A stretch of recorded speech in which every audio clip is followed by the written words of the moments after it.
Alright guys, so today I'm going to be playing this game called 3/4 Home. It was developed by Bracket Games. It was released a couple of years ago. There's lots of YouTube videos out there for it, but I really wanted to play this for myself for a while. I really like these artistic style games, these story-driven narrative games. This is what would be called a visual novel, where the conversation choices that we make, they will affect the ending of the game, they affect your relationships, and the story is that we're this girl named Kelly. We're driving through Nebraska. We're on the phone with our family, and we're gonna play through it. We're gonna have some conversations, and we're gonna see what our relationships turn out like. All right, so let's get going.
We're gonna go with... I just took a drive. In this weather? Why?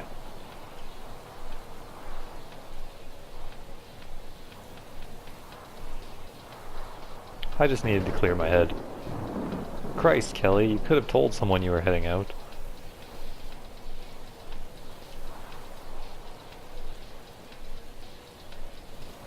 Sorry, I'll let you guys know next time. You better. I was worried sick for a minute there. Like I said, I'm sorry. I know you're used to living on your own, but now that you're back home, you'll have to let us know when you're going to be gone. Jesus, Mom, I'm not a kid. You may be 23, but house rules still apply. I just want you to be considerate. I'm 24, Mom. Shoot, that just makes me feel old, but doesn't matter, the rules are still the same. So where are you? The McCarthy's Fields, I think. Way out by the power station? Yeah, I can see it from here. You're a good 20 miles out then. You okay on gas?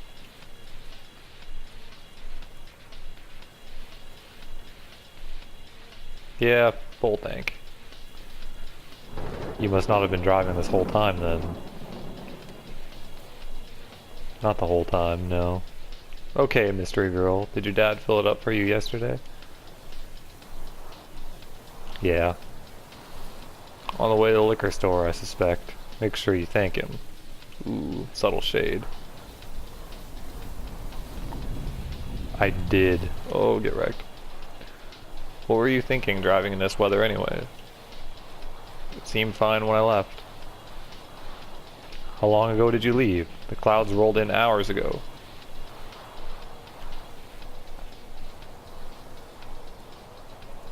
This morning. It must have been early. Your dad didn't even hear you leave, and he was up by 5, I'm sure.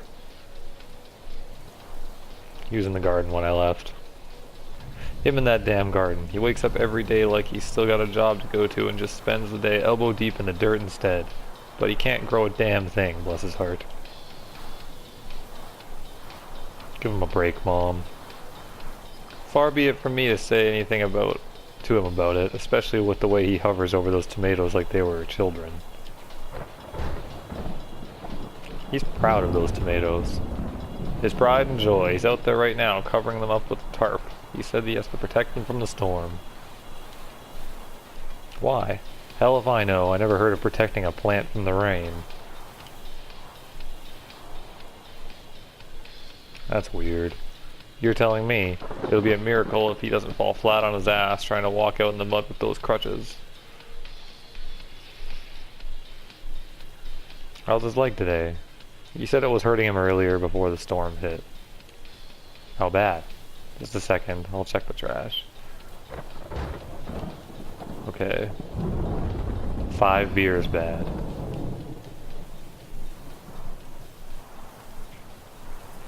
Yikes. I don't understand it, really, how someone's leg can hurt when there's, well, no leg. But I'm no doctor. It's called phantom pain. I know what it's called. I've been to all the appointments with him out in Omaha. Has he been lately? No, it's your father we're talking about. He's as stubborn as you are. What was it he said last time I asked? They can't grow it back. What's the point of getting poked at again? He needs to keep up with his appointments, Mom.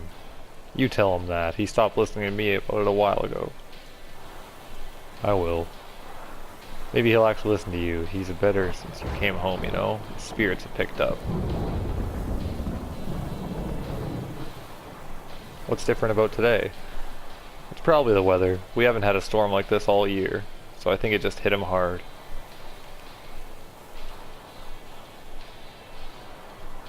Does he always drink when it gets bad? It's his go-to for relief. The doctor gave him some painkillers, but your dad doesn't want to take them. Booze is cheaper, I guess. No, that's not good. It's how he deals, and he's 56 and retired. If there ever was a time to develop a drinking problem, it's now. What is that even supposed to mean? I don't know. It's something he said, and I have a hard time arguing against it.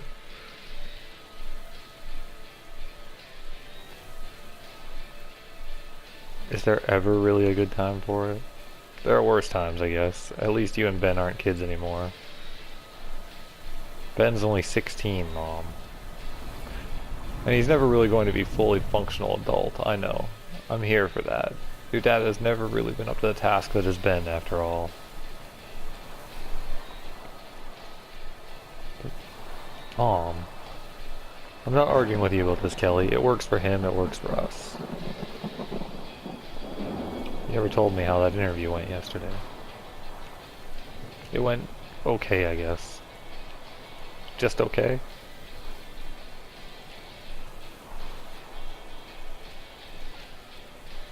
I don't know what to think about it. What does that mean? I don't know if I want the job. Why? Do you think you're too good for it? No, it's just what? This can't be the only option, right? Good luck finding anyone else hiring in town. It doesn't matter a lick if you have a college education either. It's dry out there, Kelly. What about at the shop? Denise isn't hiring, hun. I'm only getting a couple days a week as it is. Not many people in this town want to spend money on a dog groomer. Can you at least talk to her about it? I can try, but I don't even know if we're still in business. Truth be told, I don't expect we'll be open much longer. Denise is in serious debt. It's rough for everyone right now. That's the God's honest truth. We were hit harder than most, I reckon, but we'll pull through. Keep that in mind. I'll do what I can. Does that mean you'll reconsider this job? Probably. Good. God knows we're hurting for money, and every little bit helps. I'll do what I can. That's a relief. Just keep in mind that all of this is just temporary, okay? Promise? As much as I can, yes, I promise. I'm not going to let you rot in this town like I did.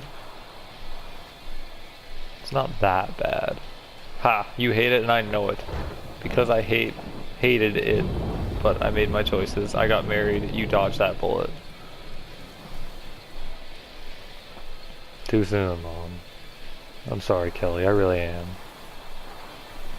Me too. Enough about that. What the hell is your father doing now? I could have sworn I heard him come in a minute ago.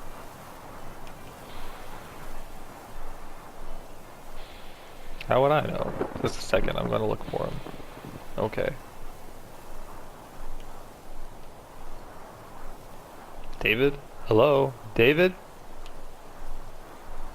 Mom, why are you yelling?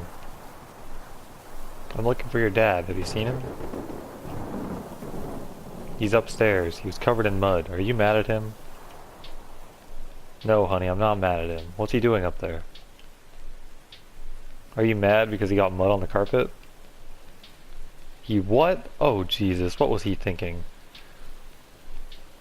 You only say that when you're mad. He's taking a shower. Okay, you're right. I'm mad now, but not at you. Good. I didn't get mud on the floor. If I got mud on the floor, would you be mad at me? That depends. Don't do it and we won't have to find out. I wasn't going to. Who are you talking to? Your sister. Do you want to talk to her? No, there's a tornado watch. I'm going to watch the news. Are you sure? Yes, someone needs to watch the news just in case. Where is Kelly? She should be somewhere with a basement. Is she somewhere with a basement? She's on her way home. Tell her she should drive fast, but not too fast. Getting in a car wreck would be bad too. Not as bad as a tornado, but still very bad. It's hard to argue with that logic. Why don't you tell her? I'm going to watch the news. Someone needs to watch the news. If you say so, Ben. Keep me updated. Did you catch all that? Yeah. Ben's still yelling at me to tell you to drive faster. But not too fast. Your dad tracked mud all the way up the stairs. Christ almighty, I'm not cleaning this up. He can do it himself.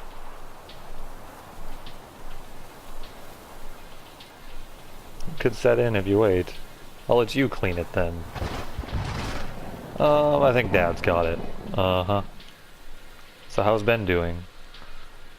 Well, you know how he gets when it storms. He's been talking about how it wasn't in the forecasts. When he hasn't been locked up in his room, I mean.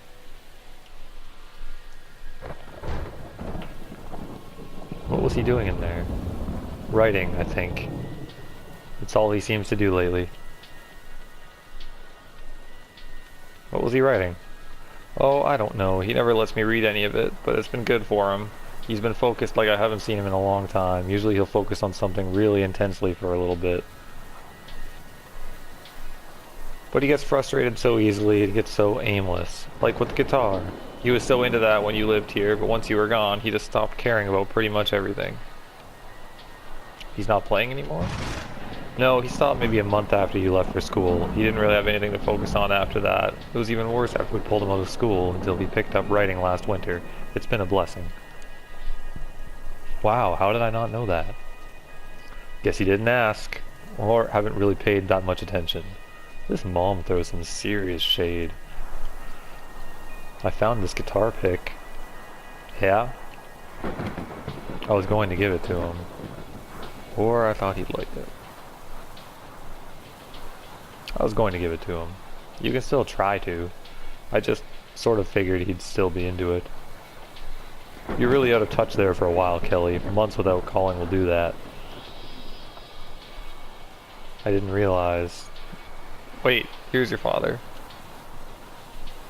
David, what the hell were you doing out there? I told you I was covering my tomatoes. The storm's a bad one. Didn't want to get beat up. I've never heard of anyone doing that, David. Well, Nora, just because you haven't heard of it doesn't mean it's not a smart thing to do. You tracked mud all over the carpet, too. Look at that. God damn it, I'll clean it up. Sorry. Dad, you said a bad word. Mom, he's not allowed to say that. If I'm not allowed to say it, he's not allowed to say it. Sorry, bud. You're right. I'll put $1 in the jar. That's $27. I get to buy a game when it's $50. That's what you said. That's the deal. Sometimes I wonder if you do that on purpose. I'll never tell. Who's on the phone? It's your daughter. That's so. Where's the girl? Here, you talk to her. I'm done playing go-between. Don't you want me to clean this up? Just take the phone. Yes, darling. Oh, shut up. Miss Kelly. Hey, Dad. Where the hell are you?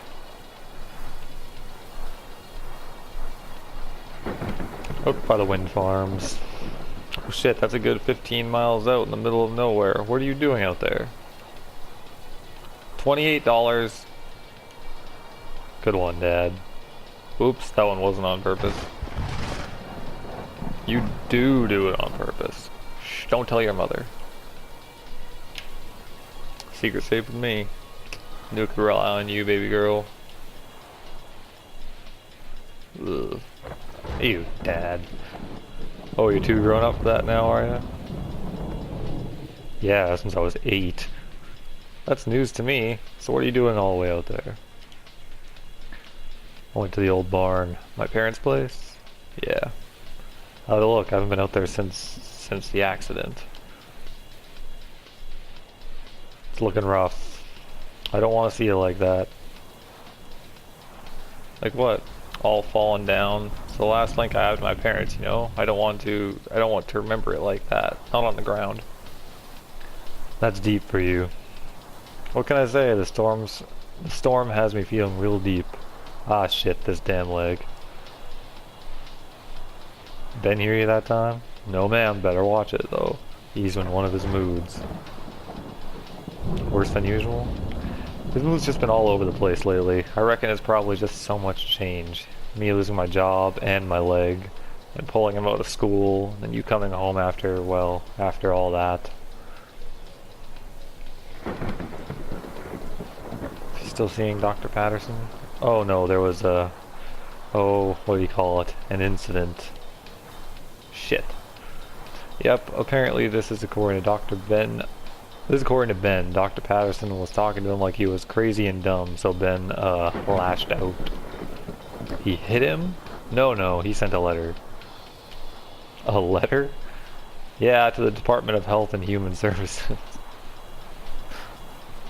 He didn't. He sure did. Wrote that Dr. Patterson was unfit for his career and should have had his physician license revoked. I don't know why I'm laughing. I just like that course of action.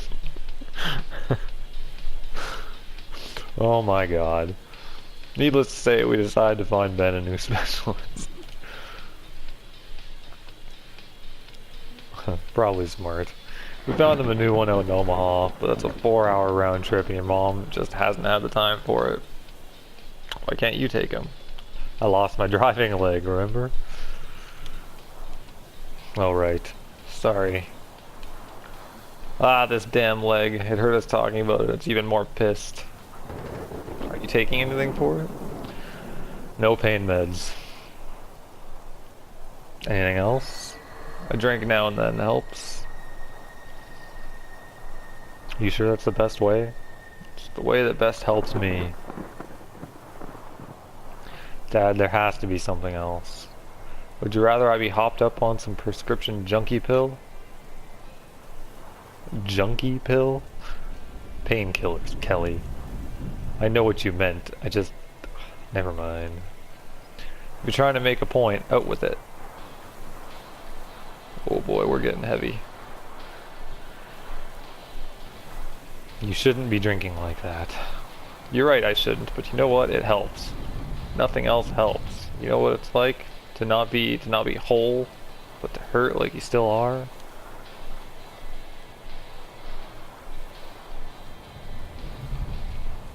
Yeah, I kinda do. That's different. You know that's different. Still hurts a lot. But I can understand.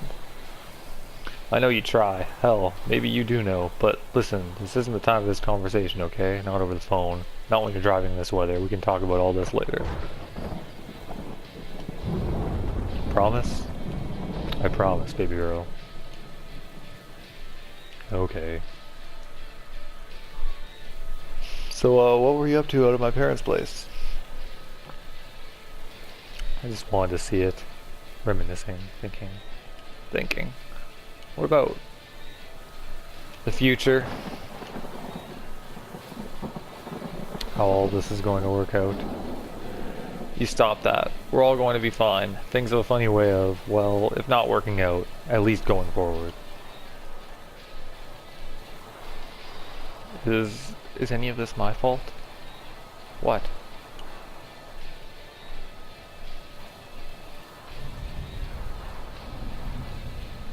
The financial troubles? How on earth could you be to blame for that? I could have stayed in town, helped out, and you'd be regretting it for the rest of your life. We wouldn't have even let you do that. Besides, we're doing okay. Not great, but we're getting by. Who knows, maybe our luck will turn around. Your mom could find a better job, my disability could go through, Ben could start seeing his new doctor in Omaha, you could finish up your degree, hell, my garden might even pull through. What were you doing out there earlier anyway? I was covering up the tomatoes. That's weird, Dad. It keeps them protected. From water? No, Kelly, not the water. Though if it floods, we'd have a whole mess of other problems. It is really coming down. We haven't flooded in nearly 20 years. I'm not too worried about it. I'm more worried about the wind and hail. Could bruise up the tomatoes if it doesn't pull them right off. I guess that makes sense. See, always doubting your old man. I may be a bit of a fool, but there's a process to it all. If you say so, Dad.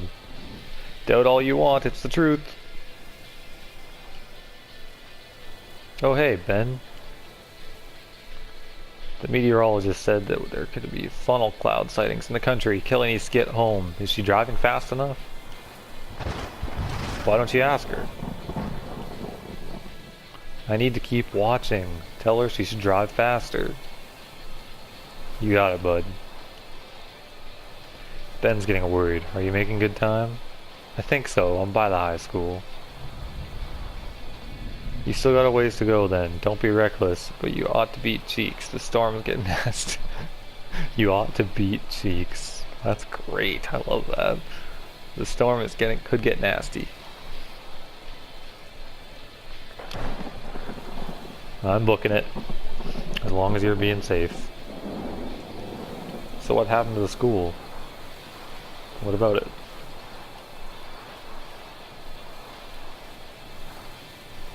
It's huge. Yeah, it's been spruced up a bit. When did this happen? A couple of years back, I guess. Looks completely different. It's mostly empty from what I hear. There's nowhere near enough kids to fill up those classrooms. And why'd they do it? Because they could. The district got some sort of grant from the state. The wrestling teams won a couple of big championships, so I guess our little corner is starting to get some attention. Seems pointless. It was. That reminds me, did you ever get back with your pal from high school, Eric or something, wasn't it? Not yet. It's not like you forget something like that. I really did just forget. I think you're full of it, but I'm not gonna press it. Actually, what? I'm scared to call him, honestly. Scared to? What the hell is there to be scared about?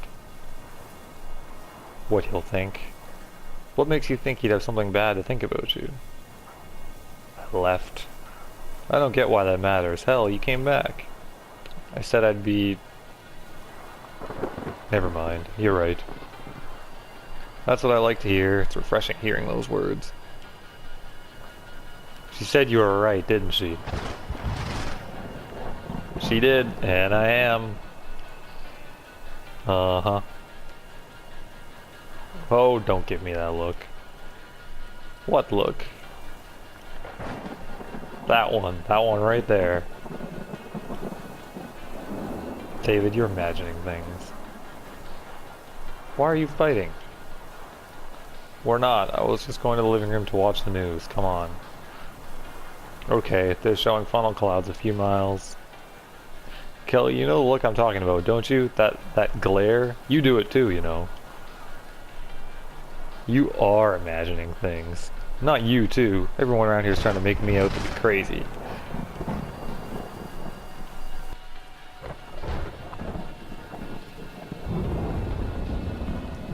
I'll have to let Mom know you're catching on. Of course I am. Did you really... Shit. Are those the tornado sirens?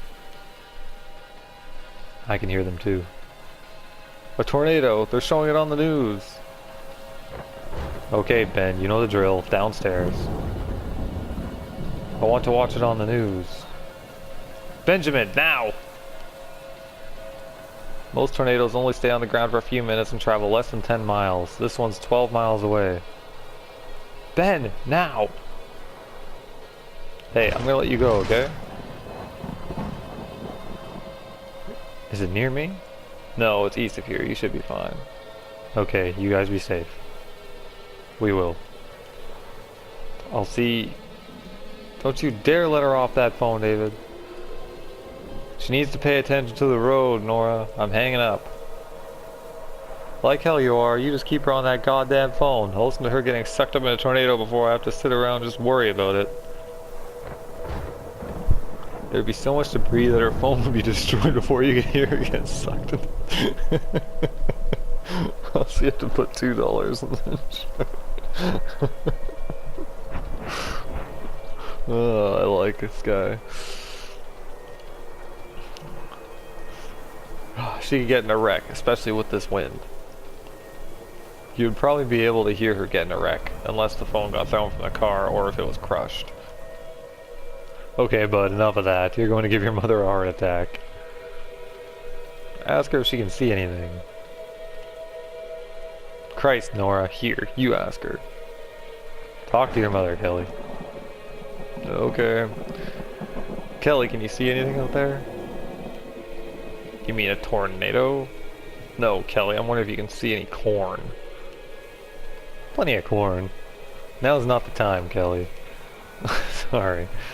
The tornado was east of here. If Kelly went to Grandpa's house, she's northwest of here. She wouldn't see a tornado unless there was another one, which is very possible. I just wanted to make sure, Ben. If Kelly gets sucked into a tornado or gets in a car wreck, can I have her computer? Benjamin! She won't need it. If she's not using it, no one will be. It wouldn't be fair if I couldn't have it. Okay, bud, I think that's fair. If Kelly gets sucked into a tornado, I'm sure she'd be okay with letting you have her computer.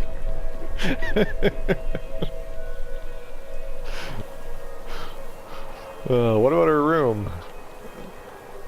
Please, Ben, that's enough. I'll tell you what, we'll leave her room on the table. You never know. We could get some damage here, and her room might have a giant hole in the ceiling. If I were you, I'd wait and see on that investment. Alright, that's a good point. Your brother sometimes. God bless him. Let me talk to him. You sure about that? Yes. Okay, you asked for it. Ben, here, talk to your sister. I don't want to. You can ask her about that computer. Let me have the phone. Dad says I can have your computer if you crash or get sucked into a tornado.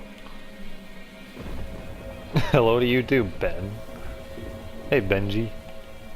Don't call me that. You know I hate it when you call me that. My name isn't Benji, it's Ben. Sorry, I forgot. Don't do it again. Shit. I won't, I promise. You said that last time. I probably did. No, you definitely did. I remember, it was 2 weeks ago. You called me Benji and I told you not to call me that, and you promised that you wouldn't. Good memory. I have an excellent memory, you know that. You've said that before too. Yep, I have. Mom and Dad are arguing in the corner. They don't think I can hear them. What are they arguing about? Mom thinks we shouldn't be in the storage room on the east side of the house because she says it's further underground. Is it?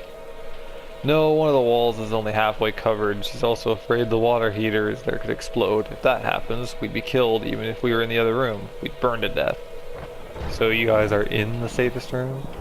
We are least likely to be killed by a tornado if we are in this room, but there's no guarantee in either room. Tornadoes and debris are unpredictable. Sounds like you've thought this out.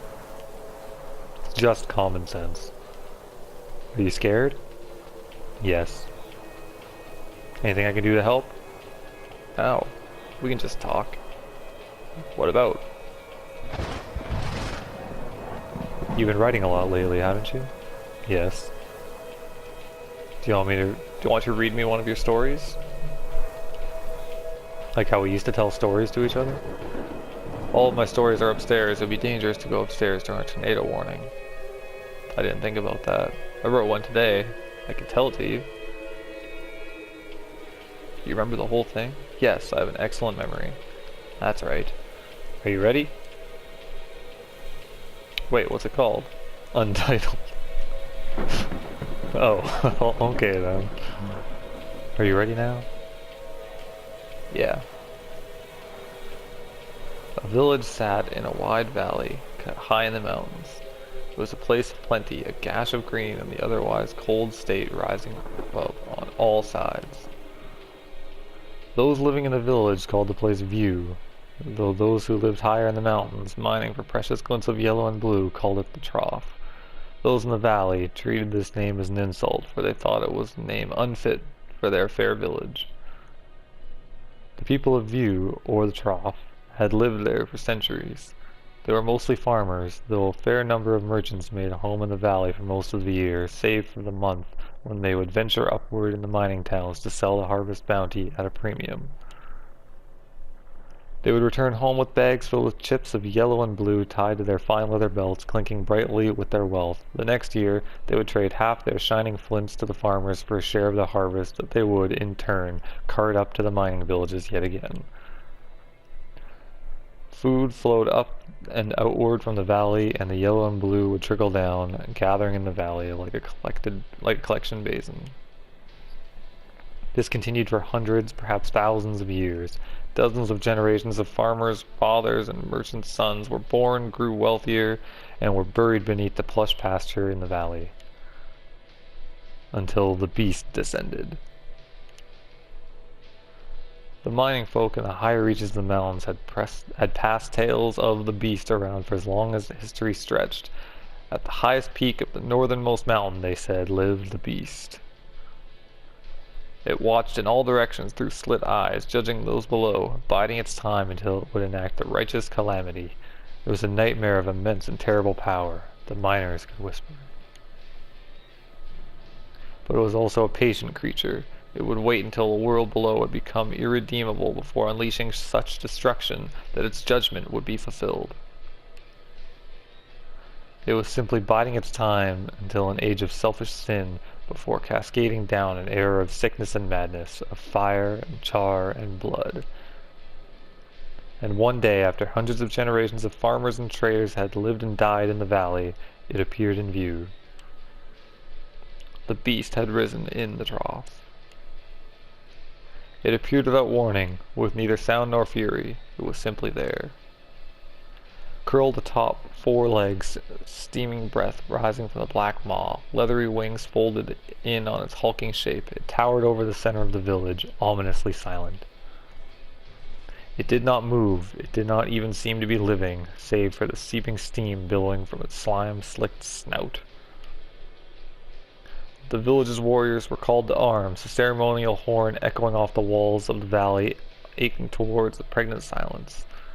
After a moment stretched thin, they rushed towards the beast, their spears angled at its massive form.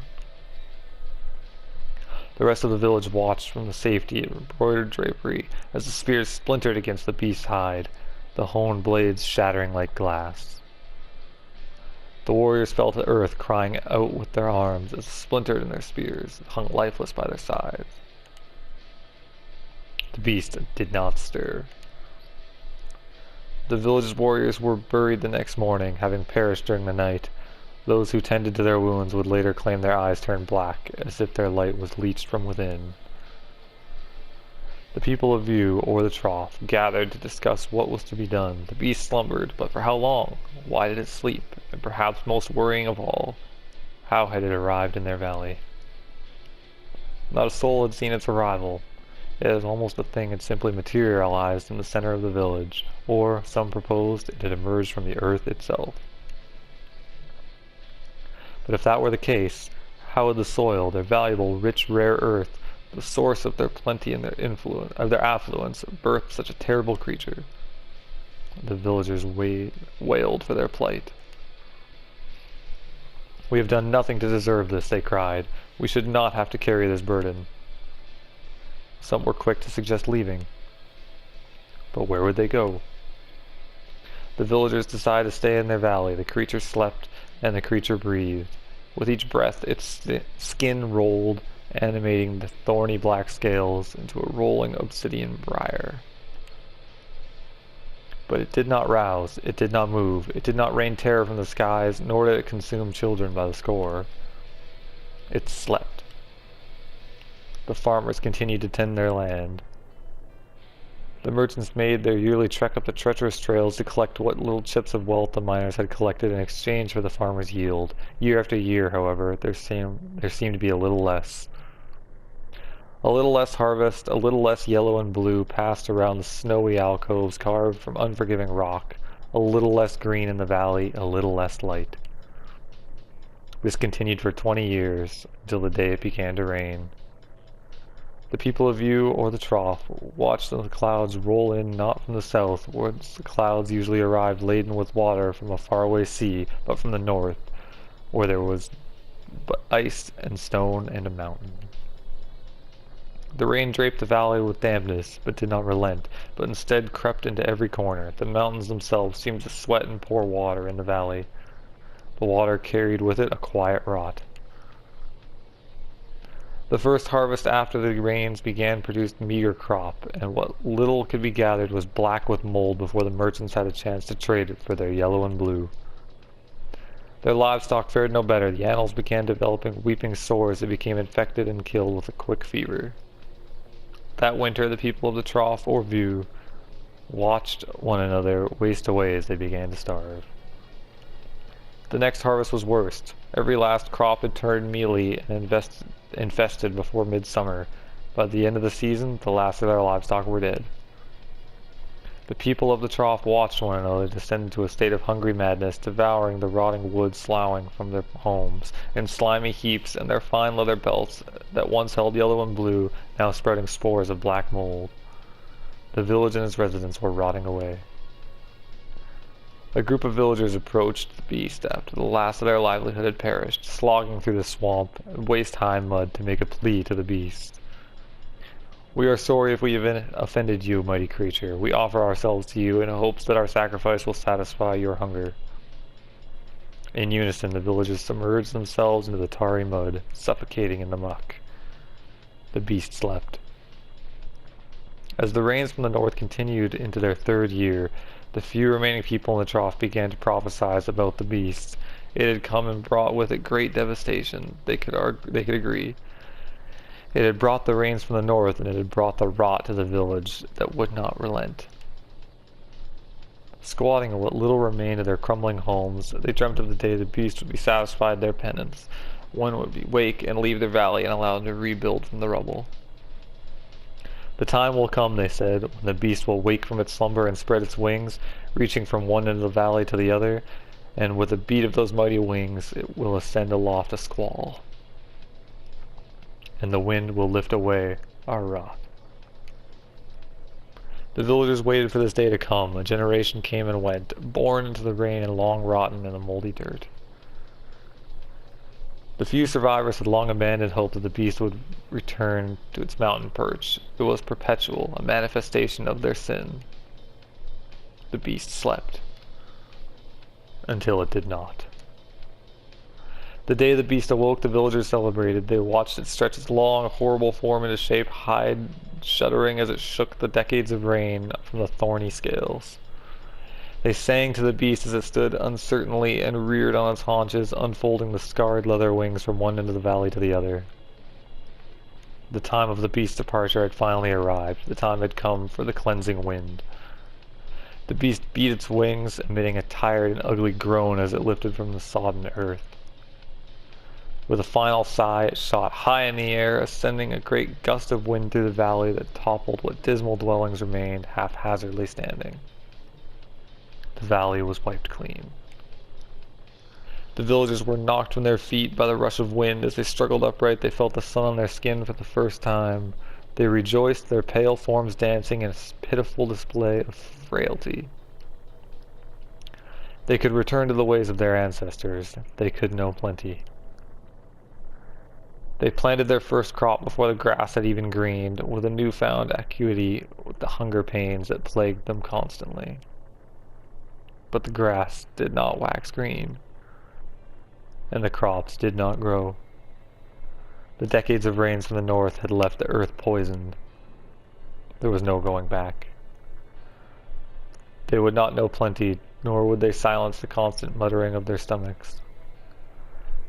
Their rot had been lifted, in its place sterility. The sun shone, but it was upon a new land, a land turned to jagged, unforgiving slate, where perhaps bits of yellow and blue could be scavenged if one dug deeply enough into a petrified leather belt. And that's the end. You remembered all of that? I don't have it with me to read. I obviously remembered it. Did you like it? I did. I'll print you a copy. What were you doing at Grandpa's house today? Just visiting. But there's no one there to visit. I just wanted to see it. Oh, why didn't you ask if I wanted to go? We can go together tomorrow. Okay. Did you find anything there? Something for you, actually. What is it? A guitar pick. Why would I want a guitar pick? It's really old. Lots of things are old. I don't really care. We can play together. I don't want to. Why not? We used to. That was before. Now I don't care about guitar. Oh. You can keep the guitar pick. I don't want it. I will. Are you crying? I'm just sad. Is it because that Jesse person kicked you out of your house? Then I don't. Or is it because you had to move back home since you couldn't find a job? Mom and Dad are worried about both those things. They think you are sad because of them. Ben. Okay, Ben, give me the phone. Kelly's crying and I want to know why. I know, honey, but let me talk to her, please. Come here, bud. Help me wind up this radio so we can listen to the weather report. Did I do something wrong? No, you're fine. Let's go help Dad. Okay, I'm sorry you're sad. Hey, Kelly, are you okay? I'm fine. I don't believe you. I don't want to talk about it right now. Okay, are you close to home? I can't tell. It got really dark.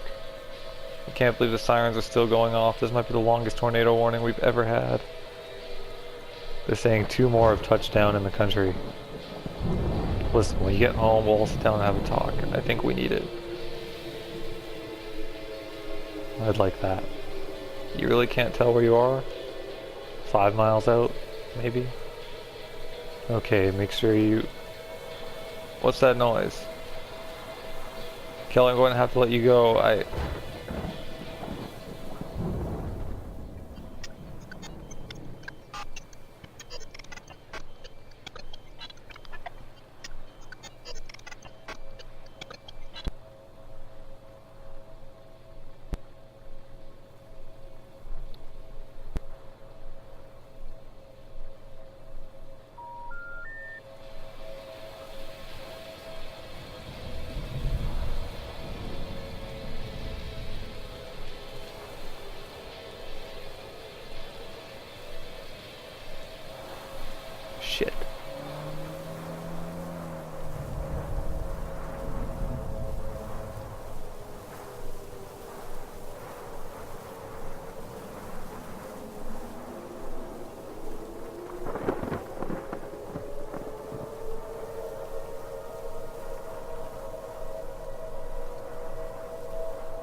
Well, that was really good.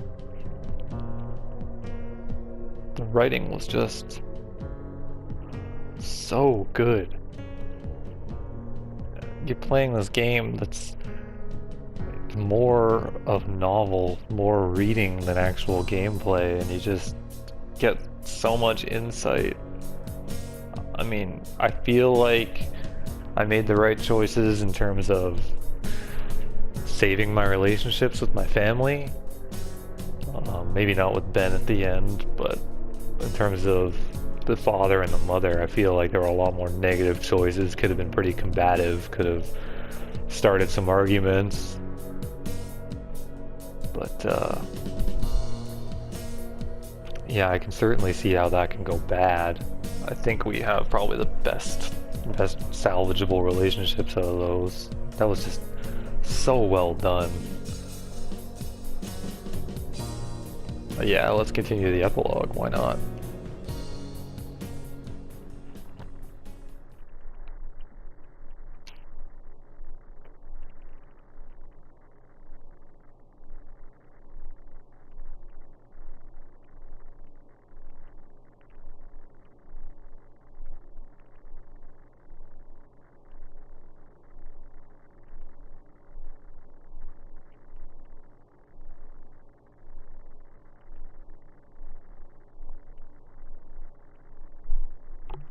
Alright, now we're in Minnesota.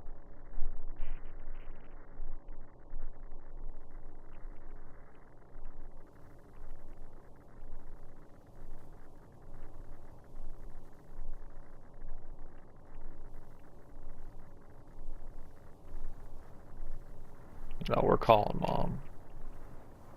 Always call your mother. I know my mother gives me a lot of shit for not calling her enough. Hello? Oh, cool, I can walk.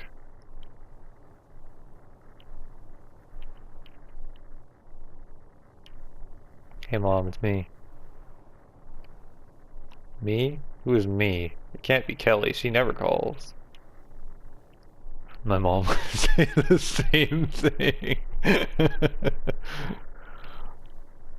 Oh, come on, it hasn't been that long. I seem to remember the last time she called was in August.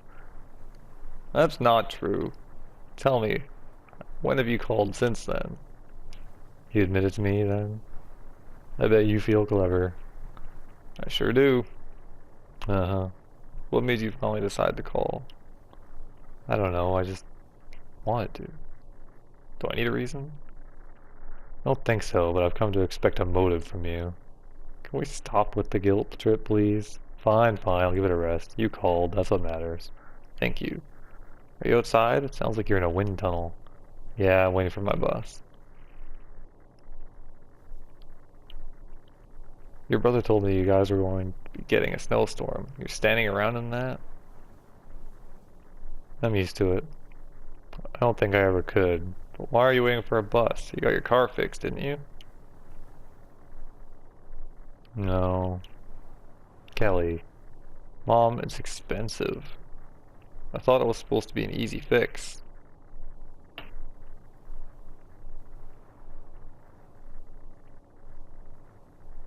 There was more wrong than I thought. We offered to help you pay for it. I'll figure out a way to pay for it. Sure, once it's warm, you won't mind standing around outside waiting for a bus. Or it's so hot that it's just as unbearable. Fair enough. Which bus is it you're waiting for, anyway? It's the 404. Couldn't you take another one? You could warm up, maybe. Get a little bit closer to wherever you're going. It's not how buses work, Mom. And how would I know that? I'm just trying to help. I didn't say it was bad advice. That's sweet of you trying to make me feel better. It's a start. But you have 3 months of unreturned calls to make up for. Don't forget. How many times do I have to say I'm sorry? Oh, I don't know until I'm tired of hearing it. Great. I might let you off the hook if you can explain yourself. Don't think you'd understand the real reason. I feel like the choices in brackets are the real negative ones that I probably don't want to pick unless I want to start fights. I've just been really busy. So busy that you can't take 5 minutes to at least let me know that you're okay.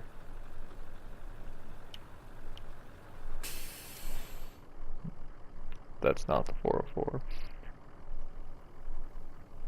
Thought we were done with the guilt trip. Okay, okay, I'll let it go. What's kept you so busy? Work? That's part of it. Still at the same place? Oh, I got a new job. Something happened at the old place? No, I just found something better. Well, that's good. I was expecting something much worse. Where's the new job? Am I just lying? I work at a museum. That sounds interesting. What kind of museum is it? It's a living museum. Never heard of that. Well, we dress up. Dress up how? Like in pioneer times? No. Yep. Is there a bonnet? Tell me there's a bonnet. There's a bonnet. And an apron? And an apron. Oh my god, I have to see a picture. Please, please send me a picture. Sure thing, it's a hoot. I'm going to have it framed. Fine, I look good in my bonnet. God, I needed a laugh. Why, is everything okay? I'm fine, I didn't mean anything by that. You say so. Some time off to come home for the holidays? Haven't asked yet. You plan on coming home, weren't you? As soon as I can. Great, do you already have a plane ticket? I was just going to drive. What about your car?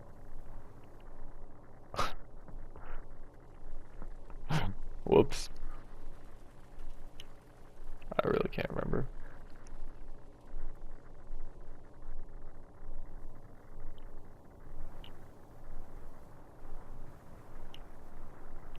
You don't trust the car or you don't trust my driving? Both. I've seen you talk on your phone while you drive. That's really dangerous, you know. I hardly ever do that. God forbid you ever get in an accident when you do. I won't, Mom, but for you, I'll look at plane tickets. Good, I like that plan much better. It'll be easier for you too, won't it? It's a long drive, I suppose. Will you be able to fly out after the semester is finished up? Yep. When's that going to be? Just a couple more weeks. That's sooner than I thought. Are your classes going alright? They're going pretty well. It's great. I knew getting that tutor would help.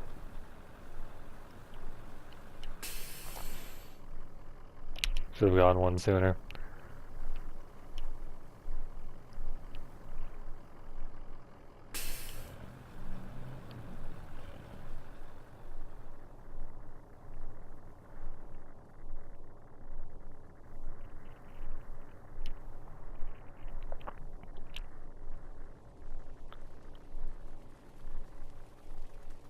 What? This is a conversation that you wish we could have had. But it isn't true. And? I don't know. I wish I could have told you then.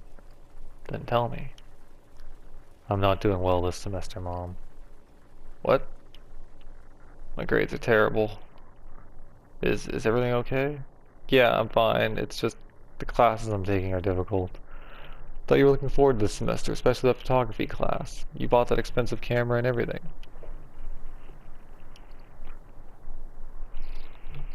That was before I knew I was terrible at it, but that can't be true. I've seen some of the pictures you've taken. They're good. They have no meaning. Do you really believe that? Doesn't matter. My teacher does. Said that to you? She did. Oh, she. Sorry. I assumed. Never mind. So what does she want you to do? Wants me to be more experimental. Like Picasso or something? It's actually, yeah, sure. Like Picasso. Keeping it simple for me, huh? I won't argue. How do you plan to go about being more experimental? I have no idea. Couldn't you just fake it? I mean, explain why you're doing experimental without it being completely true? I could. I don't sound thrilled about the idea. I don't want to phone it in. That's admirable, I guess. But don't forget the priorities here. A grade is a grade. I'm working on it. Good. I hope you have a plan. I just have to do well on my final project. You will, I have a feeling. Here's hoping. What about the rest of your classes? Is there anything that you can do to help those grades out? What's with all the questions, Mom? Just trying to understand what's going on. I don't think I can save them. We can't go through this again, Kelly. You said that you would get your grades up so you can graduate. Is something else going on? Are you doing okay? No, I'm really not.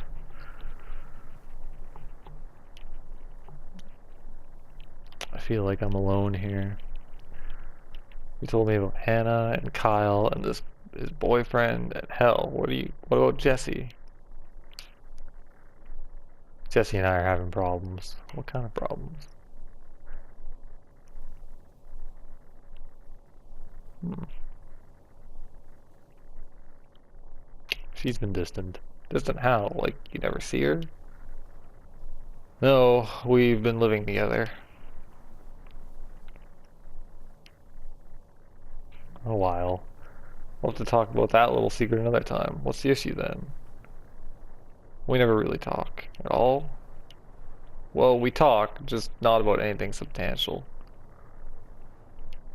Not exactly, but you get the point.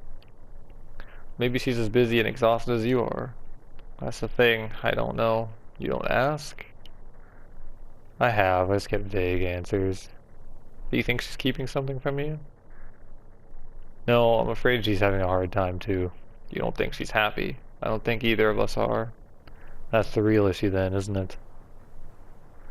Or it could be better. Either way, I think you two definitely need to talk. So what's been getting to you? Is there more? Isn't that enough? I didn't say it wasn't, Kelly. I just don't want you to feel like you can't talk about anything else that's bothering you.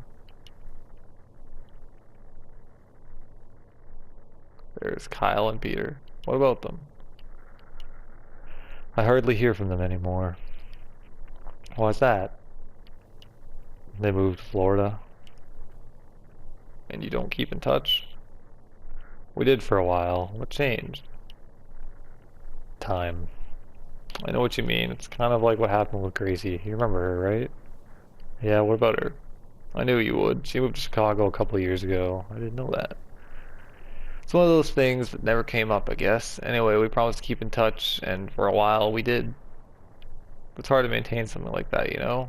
People have their own lives. They just drift apart. It still sucks. You're right, it really does. So that's getting to you? Or is there more? There's Hannah. How's she doing? She got married. Oh, good for her. I guess so. She seemed happy. Seemed? Not so sure anymore. You don't sound very happy for her. The guy she married's a jerk. So you're avoiding her because of him. Pretty much. You could arrange to have a girls' dinner or something. I've tried to set something like that up, but it hasn't happened and it's on her. That's how it feels. If she's avoiding you, don't blame yourself. Marriage is a tricky thing. You can't always see what's going on from the outside. I know, but it's hard not to. I think you should give her a call sometime. Maybe that I know you still know how to use a phone. You know, who knows? Maybe she'll come back around. She's bound to start missing some of her friends. I hope so. I do too. Between Hannah, Jesse, and the boys, I can understand why you'd feel, is abandoned the right word? It works. I'm sorry, Kelly. I wish you didn't feel that way. I don't even know how it got this far. What do you mean? Didn't even notice it happening. It was like I just woke up one day and everything was different. Why don't you just try to stop it? Nothing that could be done. It felt inevitable. And I felt stuck, telling the same story over and over. Everyone else had moved on with their lives, but not me. The whole time you never once thought to call home. It wasn't that simple.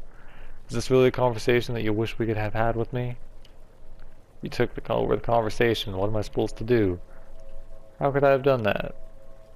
Question after question after question. We have to go through this every time.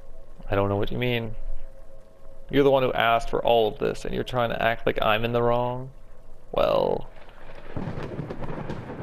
Oh please, you're just ashamed to say that you wanted this to happen. That you wanted your problems to feel important. What? You knew that I was having a hard time. You knew that all of us were. Instead of acting like you cared about all the things that we were going through, you decided to bitch and moan about all your stupid problems instead. Stop, please. Your dad nearly died. Weeks went by. I didn't have anyone to talk to. Ben tried to help, but he just doesn't understand how. I'm sorry. Did it ever occur to you that maybe I needed someone to talk to? Mom, please, I didn't raise you to be so selfish or ungrateful, and the whole time you're throwing your future away because you're sad? What the hell is wrong with you? It wasn't... Your dad and I worked to give you every opportunity we didn't have. I never had the chance to go to college, but you turn around and end up back where we were, interviewing for your dad's old job because what? You just couldn't handle it? Can we just go back to how we were talking before? Why? This is what you're really thinking, deep down, buried beneath all the other garbage you're holding on to. Please. Just tell me why you didn't call. Admit it, you were selfish, self-absorbed, you didn't care. That's not true. Then why didn't you call? Why would I? Just so I could list the ways I was a disappointment? Or to hear all of the ways that your lives were falling apart? And how there was nothing that I could do to help? Or to remind myself that I was completely on my own? I was terrified. You and Dad were always there for me, and then everything changed. I wanted to prove I could make it on my own, that you didn't need to worry about me. But I failed. I failed and I was terrified to ask for help. Because for the first time in my life, I didn't feel like you had any help to give.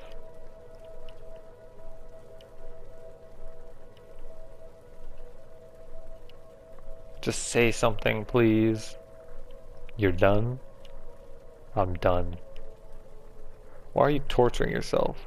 Because I could have done better. We all could have. What makes you think you should carry all of the blame? I could have just called. You think a single phone call would have made anything different? It would have helped. Sure, but you didn't, and there's no changing it now. And we managed. We kept going, so stop playing the martyr and finish our conversation. Okay. Is this the one part you always get exactly right, you know? What part? You can always talk to me, Kelly. I think you feel like you're out there all by yourself. There's a lot going on here. I know, but I always have time for you. I don't want to burden you. It's not a burden. I'm sorry I haven't called. It's okay. I'm not mad. There's the 404. My bus is here. You should get on this one. You've been standing out in the cold long enough. But I haven't even asked about Dad. He's doing fine. He's healing, starting to get around with his crutches. It's been a slow process, but he's getting there. Or how Ben's doing in school. Ben? He's definitely having problems, but that isn't anything new. Nothing that your dad and I can't handle. We'll figure it out. Is there anything I can do? Stop it, Kelly. Get on that damn bus. Okay. I love you, Kelly. Love you too.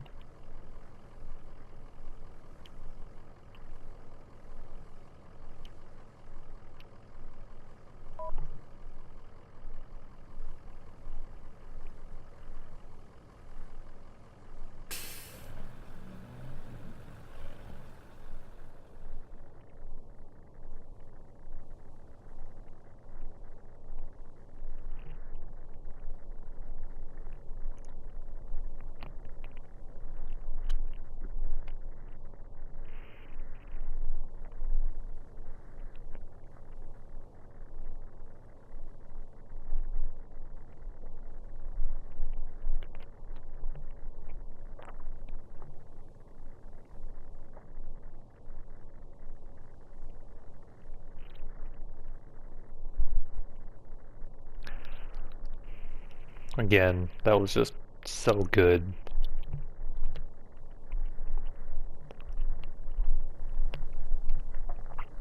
The writing was just fantastic.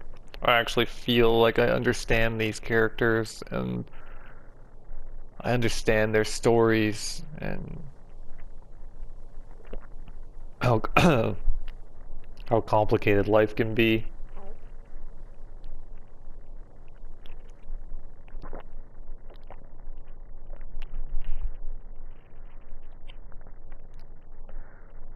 The biggest thing I took away from this game, call your parents, call your family, talk, make time. Not that I think anything particularly bad happened to the families in this game. I mean, they have their problems with their father's accident, and the mom is having issues dealing with the kid and the husband, and the daughter's obviously going through some stuff, but they're all still alive and they can all talk to each other. And if you've got that opportunity, call somebody, talk to them, make time for them. It's important. That was a great game. I loved it. Super replayable. I'm probably going to try that again and try to do other options. Maybe I'll do all the negative choices and see what happens there. But yeah, I hope you enjoyed, because I certainly did. It's still on sale on the PS Store for another couple days if you want to pick it up and play it for yourself. I thoroughly enjoyed it. So, thanks for watching.